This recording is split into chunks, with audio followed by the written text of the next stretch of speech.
I did visit the site, and it does consist of stepping stones and a patio, Correct. and also two walls, and it's a beautiful looking backyard, like an English garden. Thank you. And they are English, by the way. They moved to the UK in I 2000. understand, I spoke with her husband. So I also noticed that the walls are, as you said, no more than 20 inches. That's correct. They're hand laid. These walls are not there to hold up, whereas a retaining wall would, big mounds of dirt. But I think I just want to talk a little bit about what I discovered in reviewing this. I came across a decision in 2000, which basically had said that patios and stepping stones are in fact included in coverage. Correct. So even if they put this in, as you suggest, in 2003, the patio and the stones would have been part of the coverage. And I determined from the research that the walls had traditionally not been part of coverage. In fact, only became part of coverage, part of the calculation in April of 2014. And I think it was in response to the planning board's concern that the remaining lots in Irvington being developed now with steep slopes and other slopes, that there were bigger retaining walls being created to have the properties more habitable, and that the walls becoming so immense that they became almost structures that were on themselves. So in 2014, the definition of building, I think, was expanded to include walls. Correct. Right? Yep. The definition. It was expanded. So, which means that prior to that time, anyone who would put up a retaining wall would not think that was part of the coverage calculation. Correct? Correct. Including your clients. Even if they were thinking about this back then, I'm not sure they were, but if they had been thinking about it back then, they would not have realized that the walls were not part of coverage. It would not come back to haunt them 14 years later. Based on the numbers that you provided to us, I believe you said that with the walls and the patio and the steps, it's 26.3%. That's correct. With the removal of some of the steps, you've got it down to 15%. 15, correct. And I know that in the past that's been a magical number, but I don't really think that works here anymore. And this is historically based on my time here. I understand, and prior chair people. But I also believe that without the walls, you were 22% over. That's right. That's correct. That being the patios and the steps. So even if we were to make a determination that the walls should not be included, because they predate, and there's a thing called a predate letter that could have been written, meaning that they are really an existing, a pre-existing non-conforming condition, much like many of the houses are off of Main Street, and therefore the owner should not be penalized for having those walls. But even if we were to consider the walls to be not within the coverage thing calculations, you're still over at 22%. There's another issue too, and I think with respect to the new stormwater regulations, I think that if had we come in here looking to just legalize everything that was there as existing without removing any other stone, we would have to come up with a stormwater plan as recent as this month when they came out as a regulation. So in order to avoid doing that on this very small piece of property for a single family home on a stormwater plan, by taking out this amount of coverage, we don't have to do that stormwater plan. So And you reduce, obviously, the overage. That's correct. On the coverage. If it's 250 square feet or more, you have to do a stormwater plan. As I said, I was there. I was not offended by, in fact, I enjoyed the view of the steps and the patio. I know there's a fire pit. I can only imagine you must have had a great time over the last 14 years being there and enjoying yourselves. Clearly, coverage when it's at grade, whether it be a patio, is less offensive and less problematic. There's no objections from anyone who's a neighbor. I suspect there's no one here who's a neighbor who's objecting to that, right? Anybody? Yeah. Okay. I know that you cited the 5 factors to be considered by the board. Is this an undesirable change? Clearly, it is not. It's not a negative impact to the character of the neighborhood. The use benefits the applicant, and there's no other way to put a patio back there but to put a patio back there. The variance is not substantial, whether it be the 15% or even less if you don't include the walls. And again, because it's not a building, but rather at grade, it is not substantial. There's no adverse impact or effect on the physical or environmental conditions. In fact, the planning board sounds like they're going to approve this. So that's that. What happens if they don't approve it? Then what, how does that affect whatever decision we make here? I don't think they are going to approve it. The only issue that we had at the planning board, the biggest issue that came up was the removal of the stone. Because there's a tree, there's some vegetation in the yard. They were concerned about machinery going in there, but this was laid down by hand and it's going to be taken up the same way. So once they heard that, they weren't concerned about it. They just said, go get a variance because they don't like granting site plan approval subject to you receiving this variance. So they all said it was okay to come here. So I anticipated they're going to grant it, and that's what I understood from buildings and before. And if they don't, you just have to satisfy any of the conditions they impose. And the only condition that I was aware of, again, a reminder, which I believe we had already addressed on the actual site plan, the other was the machinery. Told them that they're going to be taken out by hand. Some of them have already been removed. Yes. Right. Yeah, I was also visited. And I know that you also addressed the issue about the sub-creation. And again, I think the village enacting the statute and trying to, or an ordinance and trying to implement it, like both ex facto I'm the bad implementation. guy in 2013. It was all your fault. Well, you weren't here in 2014, so you No, don't 2014. have to take the heat for No, that. not my fault. So unless there's some other commentary from the audience or from the other members, sure. I make a motion to approve the application. Do I have a second? Second. This is 2 seconds, that means I All in favor? went the right, all in favor, so thank you for your application. Thank you very much. Okay. Thank you, sir. Claudia and Karen Houston, I think, house Houston, I guess, there's 30 Half Moon Lane.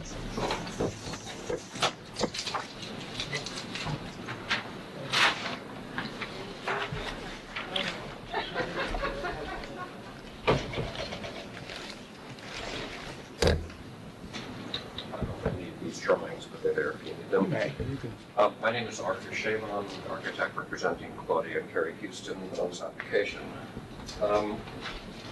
We're do seeking. you have a notification card, or they were handed up to, I have copies of it. we'll take your word for it, but they're copies. Okay. I have this letter to the notification, you don't need that as part of it, just the Tell me your name again? Arthur Shavon, the architect of the project. Is the house vacant? Well, yeah, currently. Because I went there twice, and I know, I know. did you hop the fence? Sorry, did you hop the fence to go in the back? I walked around to the right. Okay. Okay, so we are seeking a variance basically to, okay, go back to a little bit of history of the project. This project was, the coverage issue was approved back in August of 1985. So that was the approval for the deck, basically everything that was built on site. As it exists presently. As it exists presently. So that's what gives us the existing coverage of 6,859. And why did you need a variance, then? I'm sorry. Why did you need a variance? Oh, I'm sorry, I don't know that they needed variance, but it was approved and permitted as built. By the building department, not necessarily the zoning board. That I don't know. I just have a building permit and a site plan. Both built. Okay. So what we are doing is we're proposing an addition that's going to be built entirely on that existing coverage, and in effect, that's reducing that existing coverage by about 2%.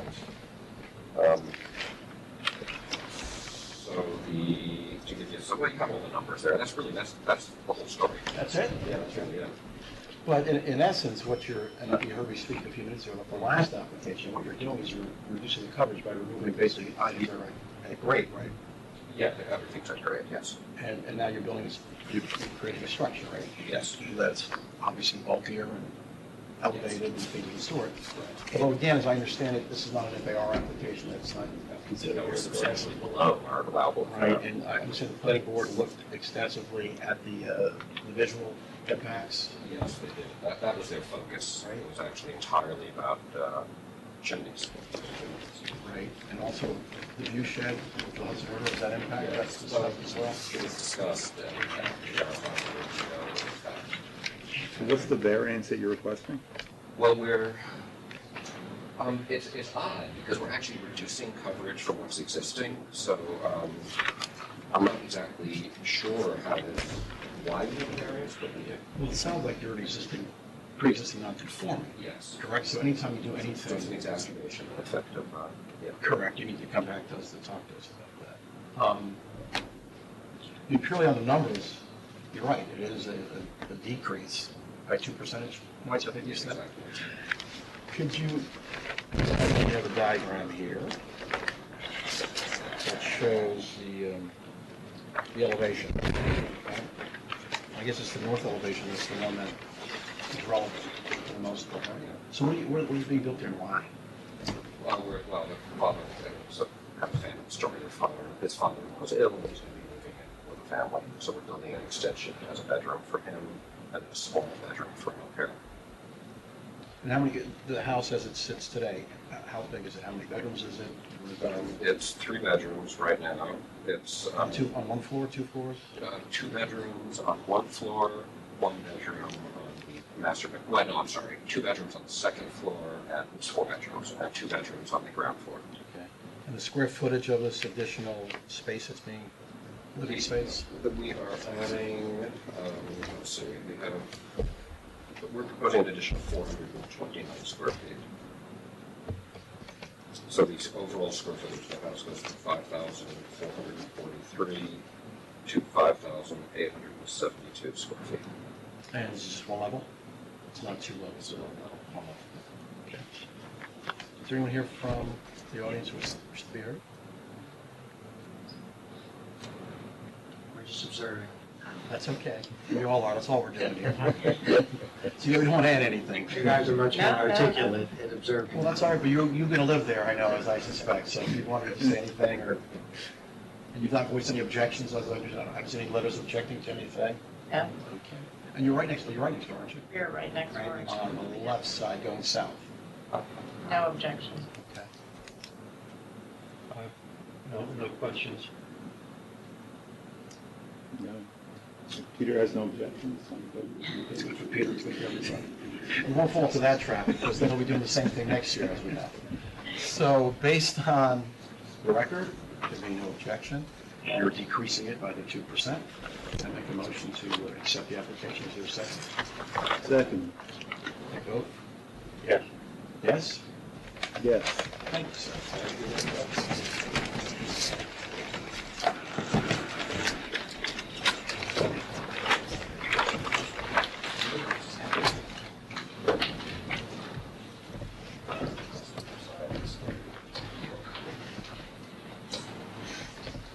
Next, and finally,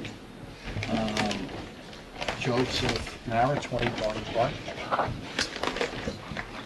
And there are 2 variances required: encroachment into the side yard setback and exceeds the allowable coverage. Thank you very much. My name is Chris O'Keefe. I'm designer and builder for Aaron and J.P. Mara, 21 Park. Spell your last name for me? Sure, it's F-O-K-I-N-E. And Mr. Mara here joining us tonight. Hello, Mr. Mara. And this is the quietest room I've ever been in all the time I've been here. Go for the last one, that's why. I'll just give you a little history on this. We renovated this house about a year ago, and in the process of renovating it, we added a door to the rear of the house. Just want to show you a picture of it. This door is not in the original plan, and there's no objection to the only part about the door. However, I need to make a stair to the door, of course, to get to the door. And so I was under the assumption that, like some towns have an exemption into the setback of 5 foot for egress and access to the door. I don't think that's really not. So I built temporary stairs, you can see right there, so that the kids and Maris can get in and out of the house. They use it as a mudroom. That's the mudroom and a little coat closet there. And so what I'm proposing to do is to build a 5 foot by 11 foot 6 deck with stairs, and also a roof overhanging on top of that to keep the water out. So I'm just setting up the door, putting it to dry. And so I'm increasing the coverage by less than 1%. It's 63 square feet. The overall lot is 10,000 square feet. Currently, 51's worth. And then 63 for that. Actually, I came up with .057 over the allowed and .030 over existing, but less than 1 point per cent. And the encroachment to the side yard would be no greater than what's already there. That's correct. There are two pop-outs built previously. One of them, I think, many years ago. Right. At the time of the construction. I think one of them was actually a refrigerator for ice, It was ice addition to the house. There were shelves initially for ice, big chunks of ice to go on. Right, we have ice boxes. Icebox, in a sense, right. And the other one was a bathroom. I'm not sure when that was added, but long before the marriage versus house. So again, the coverage implication is de minimis. That includes everything you've talked about, right? Yes, the stairs and the lift. And you're not going to extend beyond what's there. Right now, the setback is 8 foot 1 inch from pop-outs to the property line. We're not going no further than that. Okay. Any comments? No, it seems, I'm fine. We also have plenty of for warning comments. As they say, quit when you're ahead. But the fire machine's going. That's where we have to leave. We don't have to leave. I think we're done here. Are you gonna I'm make going to make a motion? motion to accept the application. Is there a second? Yeah, all right. Mr. Iceland? I vote yay. Yay. Yeah. Thank you very sir. much. Thank you. Meeting is adjourned.